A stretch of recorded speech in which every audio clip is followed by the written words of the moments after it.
Halo, anak-anakku kelas 6.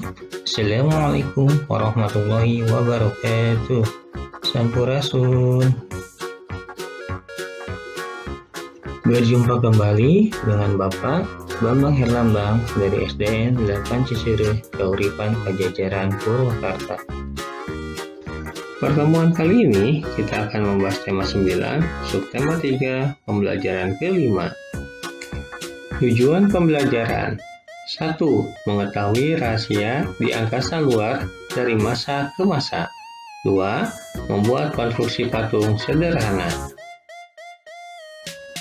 Sejak dahulu kala, manusia sudah mempelajari terbit dan terbenamnya matahari, ingin mempelajari deretan bintang, dan ingin mengenal bulan lebih dekat.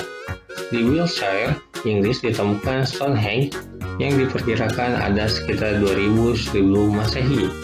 Stonehenge berwujud sekumpulan batu raksasa yang disusun ke atas dalam sebuah lingkaran besar. Para ilmuwan percaya bahwa bangunan itu digunakan untuk mengamati pergerakan matahari dan bulan. Masyarakat Mesir mencatat pergerakan matahari dan bulan di lempengan-lempengan batu pada 400 tahun sebelum Masehi. Sementara pada tahun 350 sebelum Masehi, astronom Cina Qi Shen mencatat ada sekitar 800 bintang dalam katalog bintang pertama. Salah satu peradaban yang gigih mempelajari alam semesta adalah peradaban Yunani kuno. Sekitar lebih kurang 500 Masehi sampai 400 Masehi, berbagai teori alam semesta muncul dari para ilmuwan Yunani. Di antara teori yang ada adalah Pythagoras dengan teori bumi bulat. Ada juga Aristoteles yang menghasilkan kumpulan hasil pengamatan para astronom lain. Tahun 1543, Nicolaus Copernicus memperkenalkan teori bahwa bumi dan planet-planet lainnya sebenarnya mengorbit mengelilingi matahari. Bukanlah bumi yang menjadi pusat tata surya, seperti yang dipahami sebelumnya. Gagasan ini terus dicari tahu oleh astronom di era-era berikutnya. Pada tahun lebih kurang 1600, astronom Denmark Tycho Brahe yang dibantu oleh asistennya Johannes Kepler menemukan bahwa planet-planet memang mengorbit matahari dalam bentuk jalur elips. Teori ini diperkuat lagi dengan pembuktian dari astronom Italia Galileo Galilei yang menggunakan teleskop untuk melakukan pengamatan di luar angkasa. Rahasia benda langit lain pun diamati dari bumi. Pada tahun 1682, Edmund Halley mengamati sebuah komet. Ia dapat menyimpulkan bahwa komet ini muncul setiap 76 tahun sekali. Komet ini pun dikenal dengan nama Komet Halley.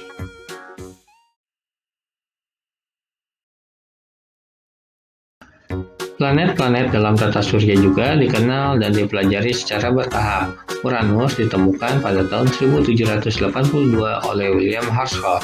Pluto yang terjauh baru ditemukan pada tahun 1930. Akan tetapi, setelah pengetahuan semakin berkembang, Pluto kemudian tidak lagi dikelompokkan sebagai planet.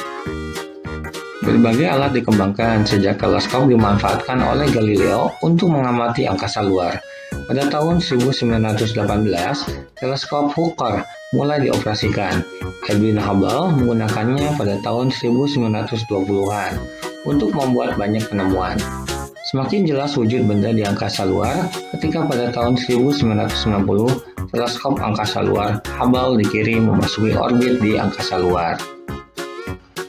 Roket modern pertama yang menggunakan bahan bakar cair ditemukan oleh Robert Goddard, ilmuwan Amerika. Pada tahun 1957, Soviet meluncurkan Sputnik 1, pesawat angkasa luar pertama. Yuri Gagarin dari Rusia menjadi orang pertama yang melakukan perjalanan keluar angkasa, dan kurang dari 1 bulan kemudian disusul oleh Alan Shepard dari Amerika. Setelah itu, dua negara adidaya dunia itu seakan berlomba mengirimkan peralatan dan manusia penjelajah angkasa luar. Stasiun angkasa luar Salyut dikirimkan Soviet untuk pertama kali pada tahun 1971 dan disusul oleh Amerika Serikat dengan Skylab 2 tahun kemudian. Berbagai misi pesawat penjelajah diluncurkan. Pioneer ke Jupiter pada tahun 1972. Voyager mengeksplorasi Jupiter, Saturnus, Uranus, dan Neptunus pada tahun 1977. Pada tahun 1981 diluncurkan pesawat ular aling pertama, Columbia. Pesawat ulang-alik ini mengangkasa bersama 10 astronot dan tinggal di angkasa selama lebih dari 1 minggu. Planet Mars kemudian mendapat giliran dijelajah dengan dikirimkannya penjelajah sejenir dengan pesawat angkasa luar Pathfinder. Tidak semua usaha manusia menambah pengetahuannya tentang angkasa luar berjalan mulus. Duka juga pernah menyelimuti dunia ilmu pengetahuan. Pada tahun 1986, pesawat ulang-alik Challenger meledak setelah lepas landas. 7 astronot yang ada di dalamnya turut menjadi korban. Dan tahun 2003, pesawat ulang-alik Columbia bersama 7 astronotnya hancur lebur dalam perjalanan pulangnya ke bumi setelah 16 hari di luar angkasa. Usaha penemuan tidak sengaja berhasil, akan tetapi rasa ingin tahu manusia mengasah semangatnya untuk pantang menyerah menjelajah angkasa luar guna membuka wawasan baru bagi warga bumi.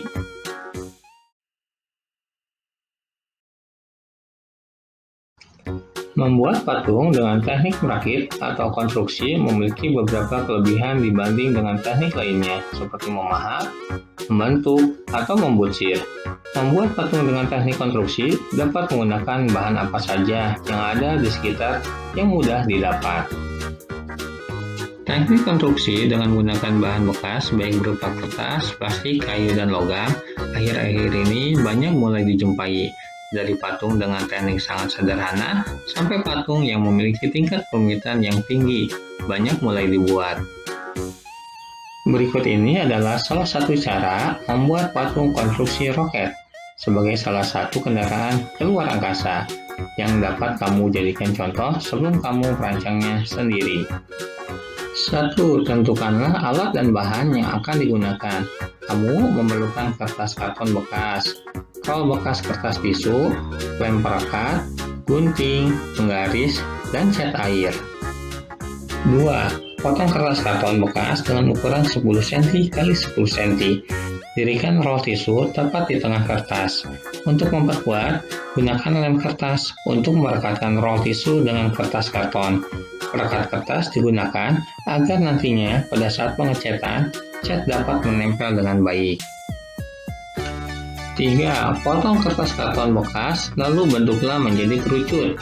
Gunakan perekat kertas kembali untuk merekatkan kerucut dan merekatkan kerucut dengan rol tisu. 4. Potong karton kardus yang lebih tebal berbentuk segitiga siku-siku. Gunakan penggaris untuk membuat segitiga tersebut berbentuk sama dan presisi. 1 rol tisu memerlukan paling tidak 3 buah kertas karton tebal segitiga. Rekatkan kertas karton tebal berbentuk segitiga tersebut dengan menggunakan selotip kertas di sekeliling rol tisu. Kamu dapat mewarnai roketmu dengan menggunakan cat air agar menarik. Alhamdulillahirrahmanirrahim. Pembelajaran kali ini telah selesai. Mudah-mudahan dapat bermanfaat bagi anak-anakku semua. Berjumpa kembali dengan Bapak di lain kesempatan.